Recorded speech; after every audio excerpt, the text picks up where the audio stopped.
अस्सलाम वालेकुम viewers, welcome to Urdu से यूट्यूब चैनल। अस्सलाम वालेकुम प्यारे व्यूअर्स, उर्दू से टीम की जानिब से एक और न्यू वीडियो के साथ हाजिर हैं।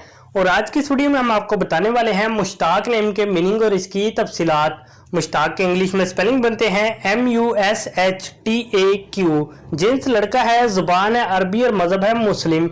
मुश्ताक के मायनी है आरजूमंद, ख्वाहान। मुश्ताक नाम का शुमार लड़कों के नामों में होता है। मुश्ताक नाम की इब्तदाई तारीख अरबी ज़बान से निकलती है। मुश्ताक नाम के अफराद के लिए खुशकिस्मत नंबर 4 माना जाता है, जबकि खुशकिस्मत दिनों में एतवार, मंगल और जुमेरात शामिल है। खुशकिस्मत धातों में हिस्सों के हिसाब से तांबा शामिल है। मुश्ताक नाम के अफराद के लिए माफिक रंगों में सुनहरी, नारंगी और सुर्ख रंग शामिल है। मुश्ताक नाम के अफराद के लिए माफिक पत्थरों में सब्ज कीमती पत्थर शामिल है। मुश्ताक नाम में 7 हरूफ है, ये एक लफ्ज बनता है। अपने नाम का मीनिंग जानने के लिए कमेंट बॉक्स में लिखिए, चैनल को सब्सक्राइब कीजिए, वीडियो को लाइक और शेयर कीजिए। Thanks for watching.